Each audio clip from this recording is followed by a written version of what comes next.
You are in a very special place. This theater has provided entertainment to the Hudson Valley for over 100 years, from vaudeville to the USO to the latest independent films. Lovingly run by the Caccio family for over 60 years, for the last 10, the theater has been operated as a volunteer-run nonprofit and one of the few small-town single-screen theaters left in New York State. Bringing you incredible films, theater, and music events is what we do, and we want to do more of it. Help us build the next 10 years of Rosendale Theater by dropping a little something in the donation box on your way out. It makes a big difference. Now, enjoy the show. And now, before the next show starts, let's enjoy an intermission. You'll find our snack bar chock full of good things to eat and drink. Tasty, tempting hot dogs, thirst-quenching soft drinks, fresh, crunchy popcorn, a complete assortment of delicious candy, and a full line of cigarettes. You've plenty of time, so visit the snack bar now. Hi, everybody. The Rosendale Theater is still here, and we can't wait to get back to movies, popcorn, candy, and all the rest. See you soon.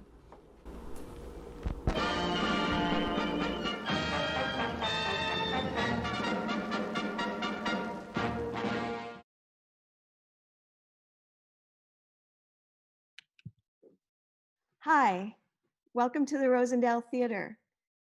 Here we are, and we have a program tonight that was originally scheduled to be a movie paired with a scientific tangential talk about death and dying to go with the movie To Dust.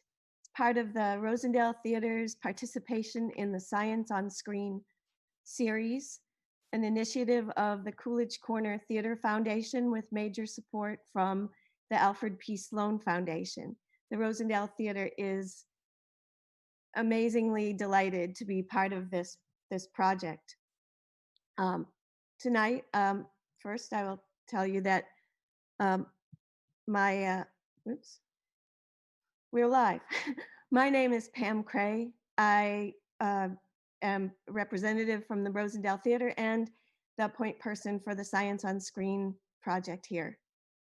Tonight's movie was to be To Dust. It's available streaming on Prime Video. And if you've done your homework, maybe you saw it. Otherwise, we have a discussion tonight that is tangential to the movie, but it is about death and dying with some serious information and may indeed save some lives. We're here tonight with Barbara Serra, who after 20 years as a school social worker in Great Neck, moved to the Mid-Hudson Valley. After being diagnosed with breast cancer in 1992, she changed her professional practice to oncology social work. She became a breast cancer advocate and worked for the Department of Defense as a patient advisor, helping to guide funding for breast cancer research. In 1994, Barbara developed an award-winning oncology support program, Living Fully with Illness, based on Japanese Buddhist psychology at the Health Alliance Hospital in Kingston for Hudson Valley cancer patients and their families. In 2013, she co-founded Circle of Friends for the Dying, which is working to create a home and circle of support for patients at the end of life. She has initiated some 60 death cafes that educate the community about end-of-life issues. Barbara has been living in Westchester for more than 4 years, and we're lucky enough that she's returning to Kingston this summer. Lawrence Bush is with us. He's recently retired as editor of Jewish Currents, a 74-year-old progressive magazine. He is a novelist, essayist, and visual artist with books that include Bessie, a novel of love and revolution, and Waiting for God, the spiritual explorations of a reluctant atheist. It's my pleasure to introduce Barbara and Lawrence, and I will bow out. I'll be behind the scenes here, and I'd like to welcome them both and say goodnight to you all. Great. So we did our homework in terms of watching the film. I think, Barbara, that you and I both found it awkward at best and kind of asinine. But it struck me, one thing that struck me, the film deals a great deal with bodily disintegration at death. That's its main obsession, that's its main conceit. What happens to the body as it putrefies?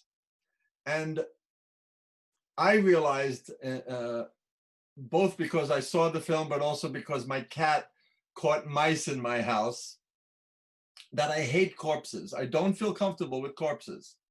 And it made me think, is that a sign of of fear of dealing with death?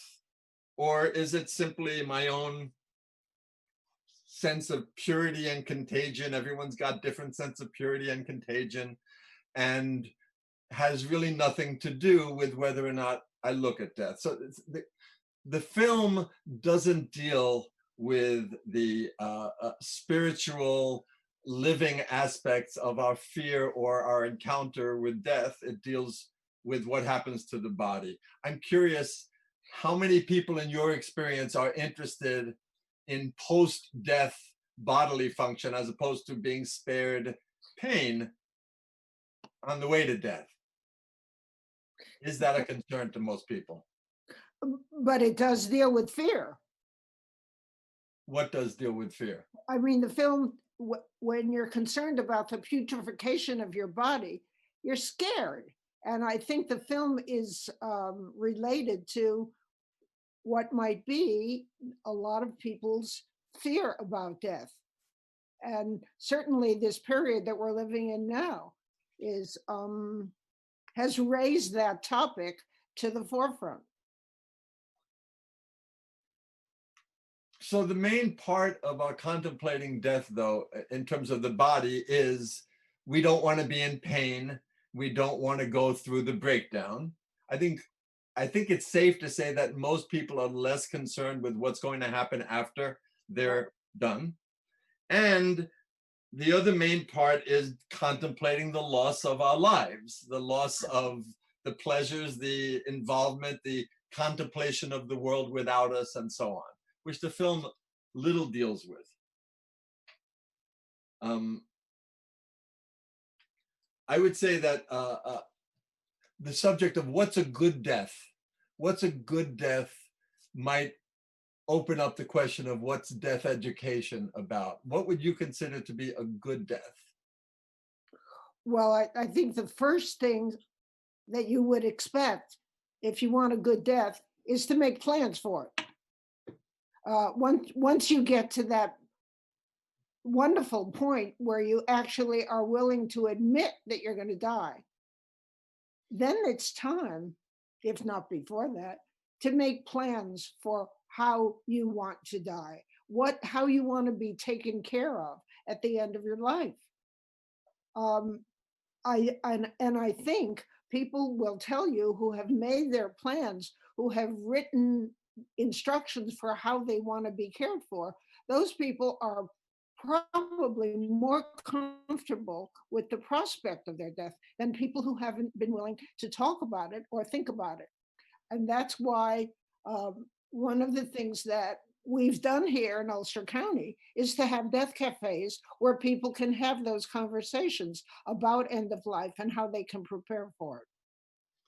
So what percentage of people who come to the death cafes, I understand you've done about 60 of them in Ulster County. Well, I actually moved to Westchester, so I haven't done some of the last 20 or 25, but I moved to Westchester where I discovered that people also die. So I started to do death cafes in Westchester, and we've done 24 of them in Westchester. And what percentage of people who come have been jolted into it by life-threatening illness or the death of a partner, and what people come because they know it's good for them to think about? I think most people come. As a matter of fact, the average age of people who come tend to be people whose parents are either dying or have died, and they realize that they're next. And that, so I would say we get a lot of people coming who are in their 50s or people in their 60s whose parents are dying. And I would say that that's a large portion of the people we come. But I think people who are really afraid of death are not the people who come. There are people who are willing to explore the possibility that it's worth having a conversation about, either because something that's happened in their own life or something that they have read about in the newspaper or a friend has died. Something prompts people to want to be open to the conversation. Okay, so going back to the question of, is there, from the experiences you've had in conversation with a lot of people, is there a kind of universal or a range of what people consider to be fortunate deaths or good death? Are there elements besides preparation for it that makes it more likely you'll have a good death? What else? Well, you can't plan on a good death if you're talking about what's going to happen, how a death is going to attack you, so to speak, because we don't know that. I mean, you might find out that death is coming when you go to the doctor and discover that you have a terminal diagnosis. That may be one way that you find out that you're going to die. The other is in connection with just aging. We're getting older. I'm one of the oldest people of all my friends. And so I try to be a good example of approaching life and death with a good attitude, because that helps to live your life as fully as possible. Because for me, talking about death is really talking about how do you live a good life. So I'm going to try to answer my own question a little bit of what a good death would look like to me. Part of it is some kind of capacity to connect to people who have really been important to me or I've really been important to. So some kind of shared experience, which implies to me home. It implies to me gradual. Of course, this is all the wish. This is obviously a wish, not a plan. You don't make a plan, but the deaths I've seen that I experienced as most fortunate were people who seemed to reach a point where they said enough, which implies that they were ancient and they felt enough loss, enough accomplishment, enough connectivity, and enough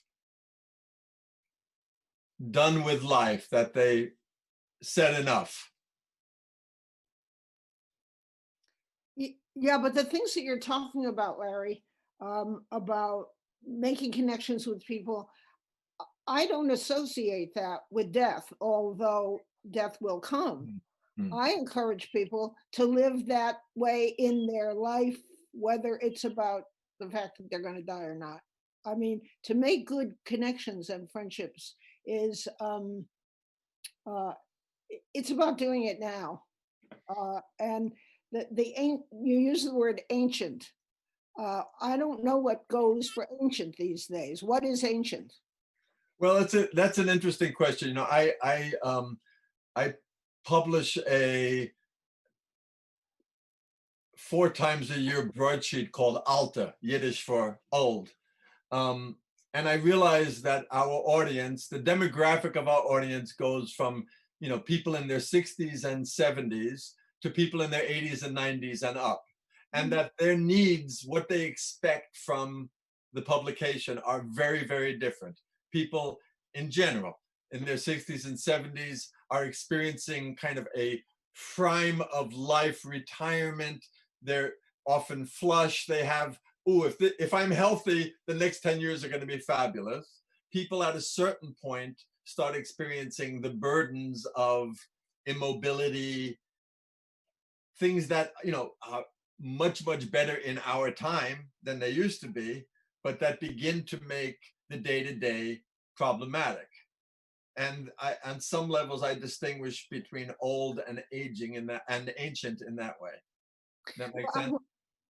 One thing that we have to look at also is how our culture looks at aging, because we are, I think, a very ageist society. It's getting better, but we do look at aging as a time of deterioration, which does not have to be, but that's been the traditional way. You get older, you get weaker, you get whatever happens, it's all downhill. Now, I try to live my life, and I suspect you do too, of not representing aging in that way.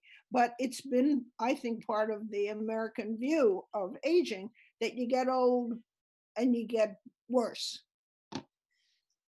Well, maybe you get better in some realms, you certainly get worse in some realms in general. You know, when I look at a fence that I, 10 years ago might have considered vaulting, I just turn away from it now. I don't vault it anymore. So, we can't be Pollyannish about the reality. Right. But it is a time perhaps of increased spirituality, of increased awareness, of just increased awareness in general. But I don't think that it's been the popular way of looking at aging. We have tended in our country to look at aging as downhill. So talk a little bit, if you will, about what is death education? How do the death cafes work? What are some of the experiences you've had that have shaped, in turn, the death cafes? Well, I can give you, I think we should give a little history about death cafes. Please. Death cafes started in, the idea of Death Cafe was started by a Belgian psychologist named Bernard Crittaz. He was a sociologist, and he talked about mort, life, talking about death, but his he didn't do much with it. A guy named an Englishman started, I'm forgetting his name, somebody will help me, started to internationalize the idea of death by creating the idea of having meetings about death. This started in about 2011, 2012, not that long ago, to start Café Mort, death meetings, death cafes, and it became an international movement in around 2012. And we actually started death cafes, bringing people together to talk about end of life in 2013. In August of 2013, we had our first death cafe in Kingston at a coffee shop. Mm-hmm. And we didn't know if anybody would show up, and it was very crowded. We didn't have enough room for all the people who came. And ever since August of 2013, we've been having these meetings. In the beginning, it was every month, but as I said before, we've had over 60 meetings in Ulster County, and because people keep coming, and they come back. They come back because every time you come, you meet different people and have a different conversation. So how does it run? How does it happen? What does it consist of? Well, there is a whole death cafe organization in England now that recommends a certain way to have a death cafe. In other words, it's not a time to have a speaker where everybody just sits and listens. It's a conversation. Death Cafe is about having a conversation. And my practice has been, when people come, I have a piece of paper that's all folded up and it's on the table, and it has a whole list of questions that you can ask people about what they think about death, what they feel about death, what experiences they've had with other people dying. And I leave that on the table. But the first question, after an introduction, where I credit the history of Death Cafe, where I thank all the people who are sponsoring it, what we then do is we ask the first question, which is, why did you come today? and we usually don't even get to the questions. Uh-huh. Uh-huh. I must say, now it's been my practice in Westchester to hand out the list so they can go home and talk to their families about they didn't answer the kind of questions about. For instance, a good question is, well, now that you've been willing to realize and talk about death, what do you have to do now in your life so that you are prepared for what happens when you die?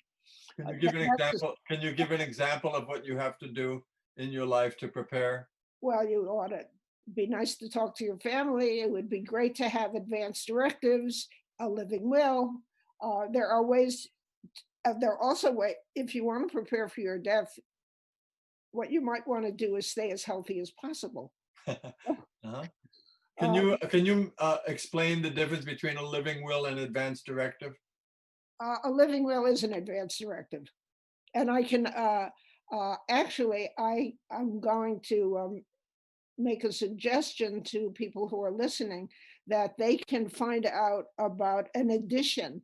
A living will is a living will is a place where you decide how you want to be treated at the end of life, whether you want to have cardiac resuscitation, artificial ventilation. And I'm going to read you something from this statement. It says, many people, especially health professionals, have stated in their living wills they do not want to be resuscitated. However, now with the coronavirus, it's become obvious that the use of mechanical ventilation can mean the difference between life and death. So here at the Death Cafe in Westchester, we've actually have suggestions for what people might want to add to their living will if they've written one. If they haven't, we would recommend, thanks to this program, that you look up. You can go online and look into living wills. There are many organizations. Compassion and Choices is one. End of Life Choices is another organization that will give you lots of information about writing a living will. But if you would like to have the wording that we have for additional treatments for your living will because of the virus, I would advise you to go to Facebook, to the Death Cafe Westchester Facebook page. And we have a text on that page for something you can add to your living will, because there may be treatment that can save your life because of the virus, the ventilators and so on. So we're recommending that you can add that to your living will if you have one. Once a living will is written, what do you do with it? Well, you have to make sure that people know where it is. You should give it to your doctor, to your family. You might have it in a place on your refrigerator or someplace where people know where to find it. And do most people have the discussion with their family first, or does the living will become the catalyst for the discussion?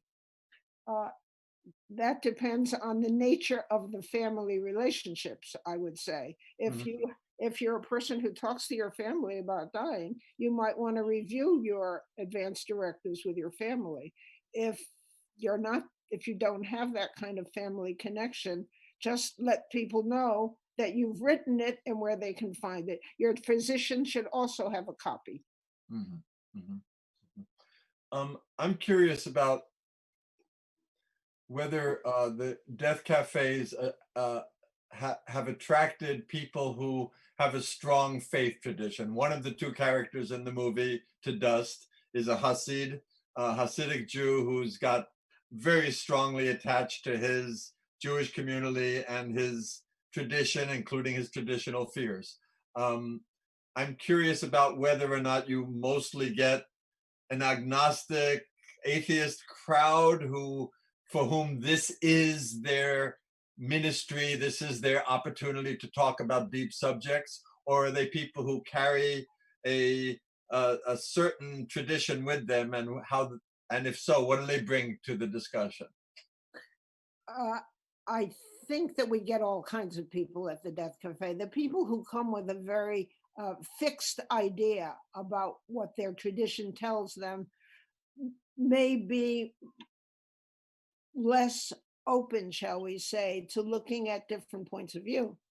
And we have had some people who come to the Death Cafe and are very sort of committed to a particular point of view and may want to convince other people in the group, but because of how we explain the way we run the Death Cafe and that everybody gets a chance to talk, it's not that somebody who is very strongly seeing death in one way or another, how that would, they couldn't take over a meeting. It just doesn't happen that way. But some people do come with very fixed ideas, and hopefully hearing the perspective of other people can help to broaden their point of view. I mean, there's a certain cliche of people who, have a faith in an afterlife, who have a theological understanding of how it works out, have great comfort and preparation for death. Is that your experience? Not only personally, I mean your experience as a death educator. We get all kinds of people. I think people who are very committed to a particular point of view, I don't know that they are the people who tend to come. I think people who have questions or concerns are more likely to show up at a death cafe and to learn. A death cafe is an opportunity to be educated, to know what might happen and what they can do about it. And people do get an opportunity to talk about what their experience has been being with people who are dying and what that's like. It's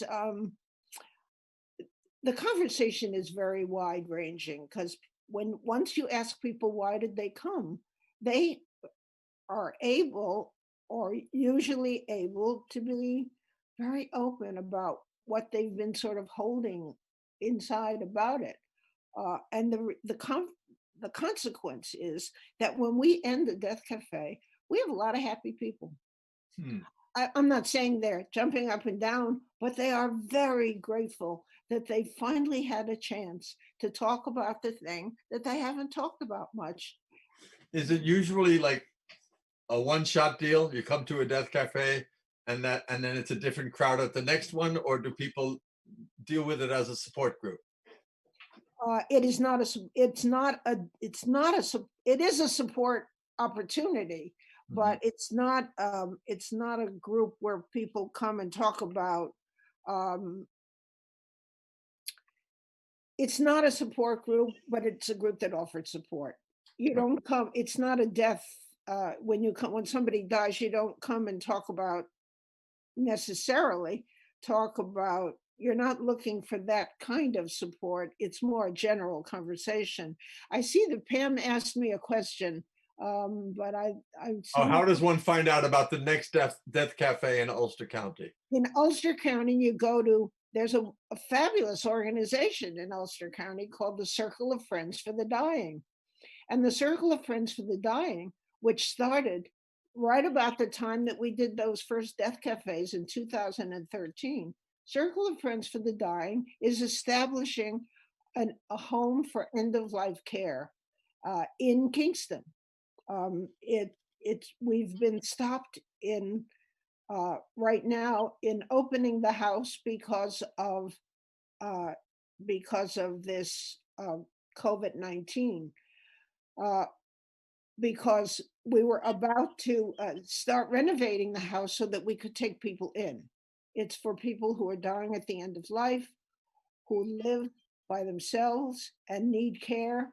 And we're sponsored by hospice. Hospice will visit people in the home for the dying, but right now that's on hold. So Circle of Friends for the Dying is committed to doing more death education. People can go to cfdhv.org.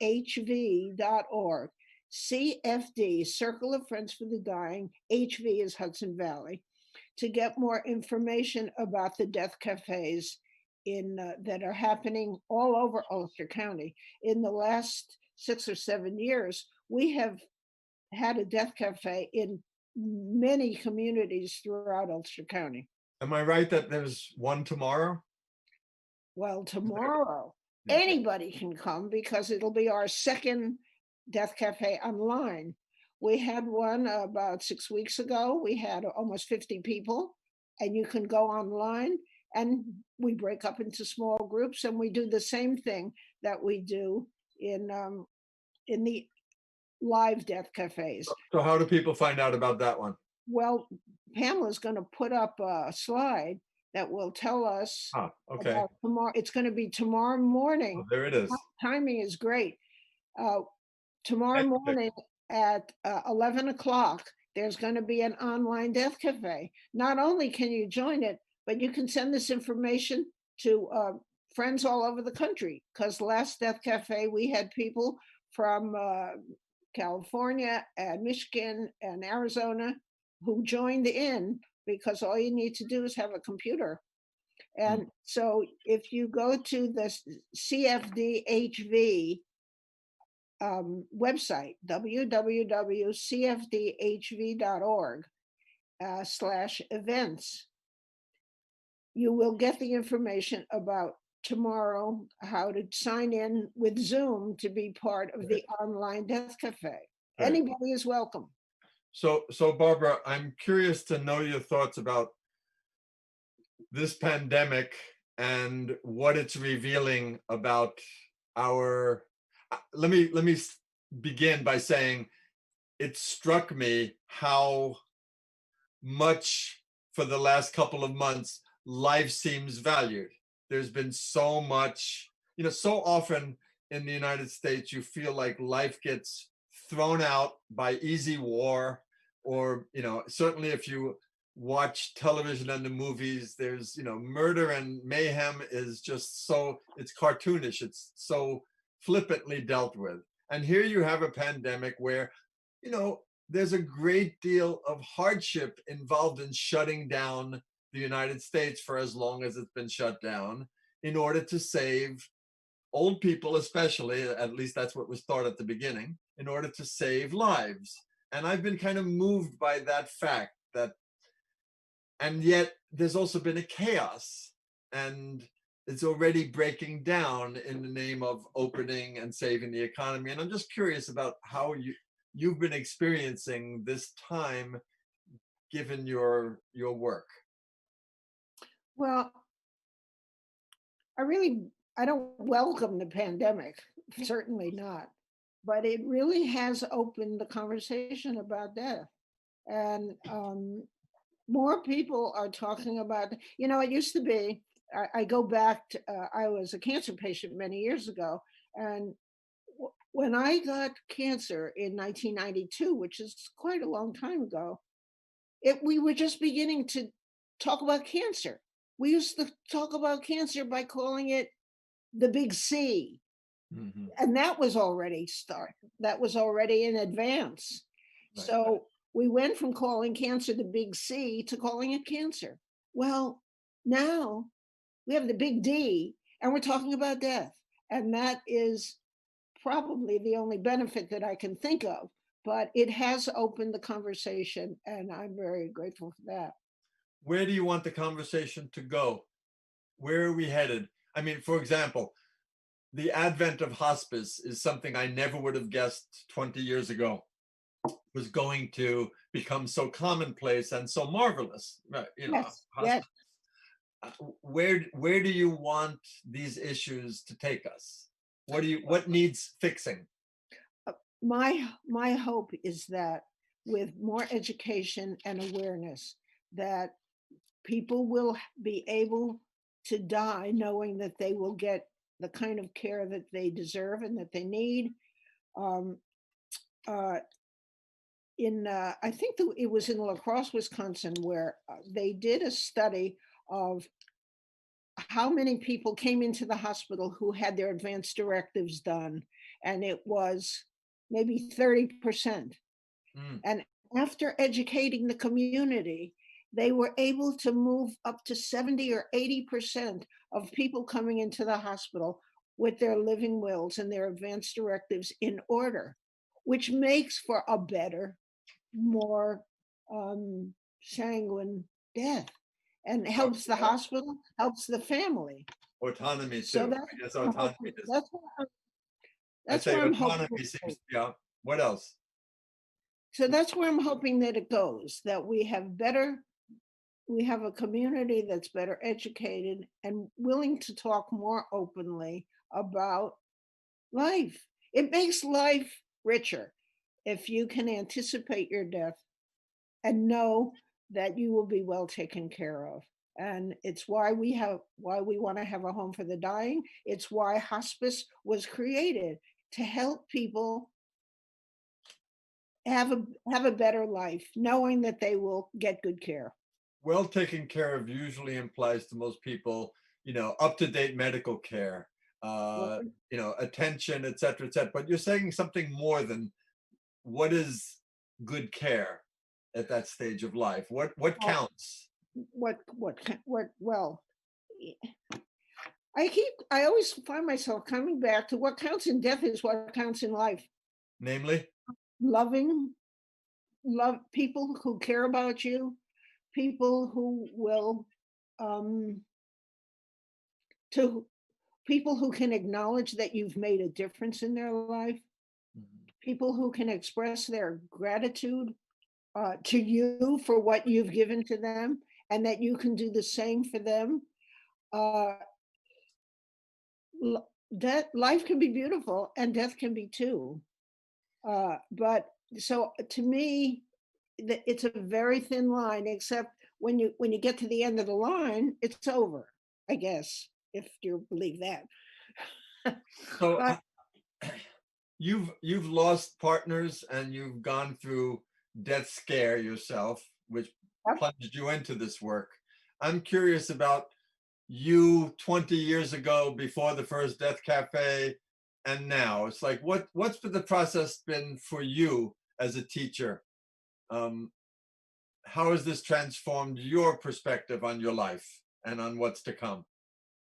Well, remember, I went into breast cancer and oncology, having been a school social worker, working with teenagers, doing all kinds of wonderful things with kids, mostly improvisational theater groups and Big Brother, Big Sister programs. And I was all into being young.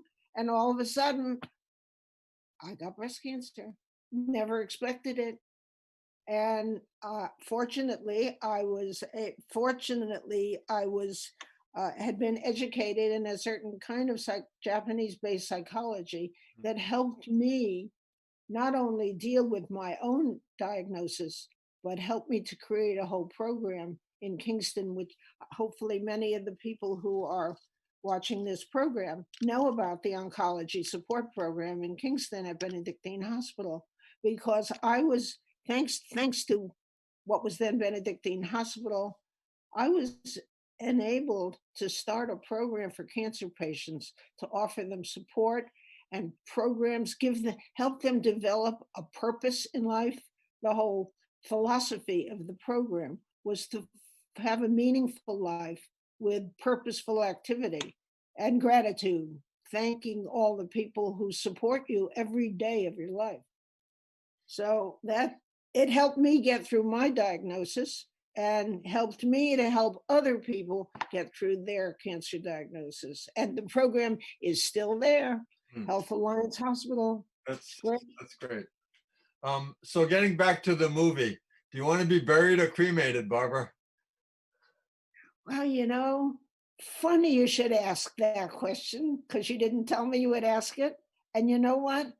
I'm not still sure. And what I do have right now, I do have a decision that I've made, but I keep questioning it, because the decision I've made is to send my body to Albany, not to meet the governor, but to go to the medical school and use whatever parts of me they would use to help somebody else. And then my ashes get sent back to my daughters. That's what I've arranged. But every once in a while now, I think about how nice it would be to have a little tree growing where my ashes might be. So, but cremation. Both can happen.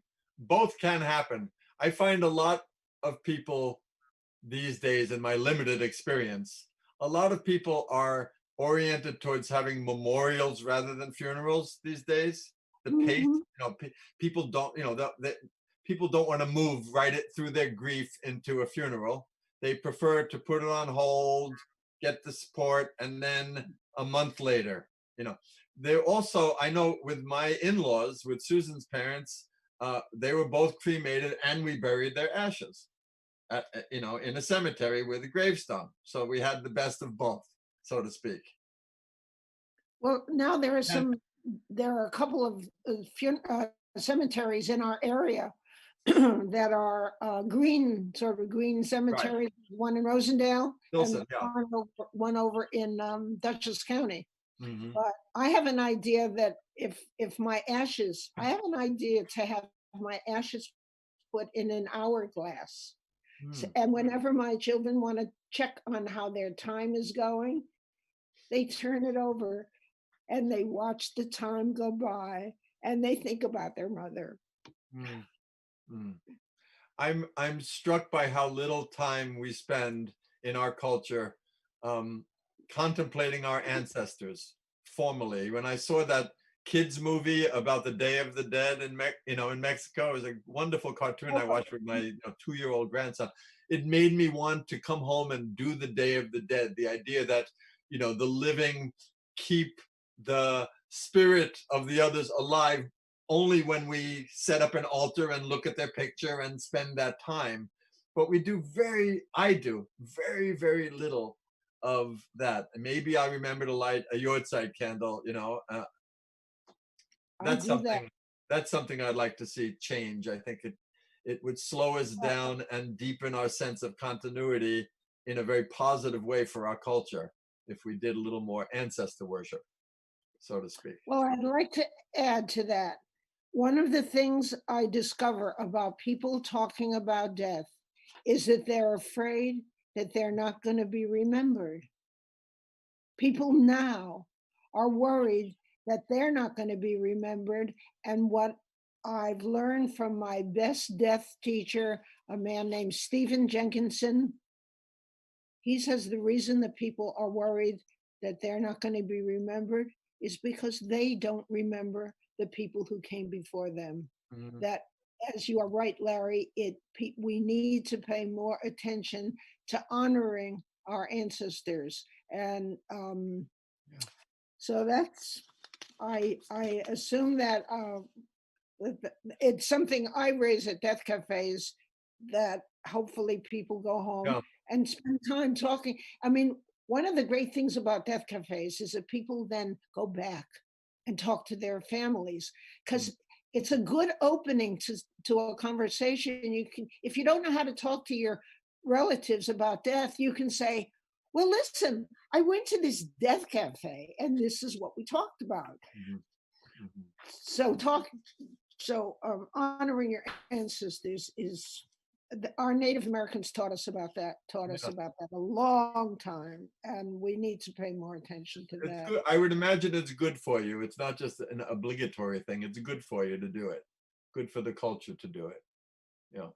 Yeah, well, that maybe people will remember you too. Yeah. And if not. All right. Anything else you want to share with people who might be watching? Well, I just hope that they will go to the Facebook page of Circle of Friends for the Dying, cfdhv.org.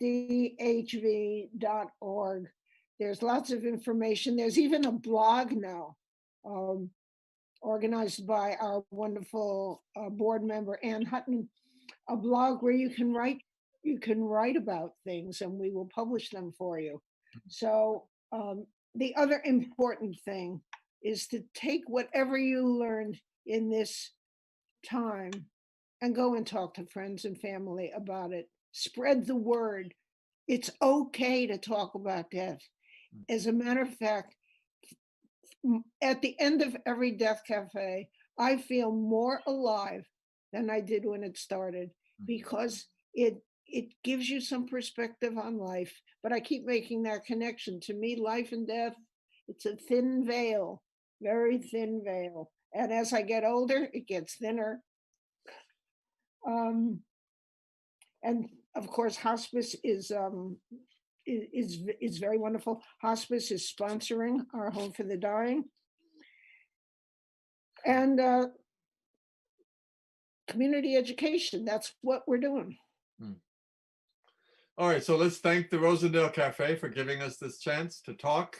You might want to check out To Dust and see, if you haven't already seen the film, see if you agree with us or violently disagree with us about the movie. And thank you. Thanks, Barbara. Thank you both so much. Barbara, go ahead. I just wanted to be sure, I think I said it, but I'm getting older, so I don't always remember what I said. Please go to Death Cafe Westchester on Facebook for this additional treatment provision for your living will. It's important. It's a gift that you will appreciate having if you get the virus, and know that you at least have made provision for getting the treatment that can save your life. So please do that.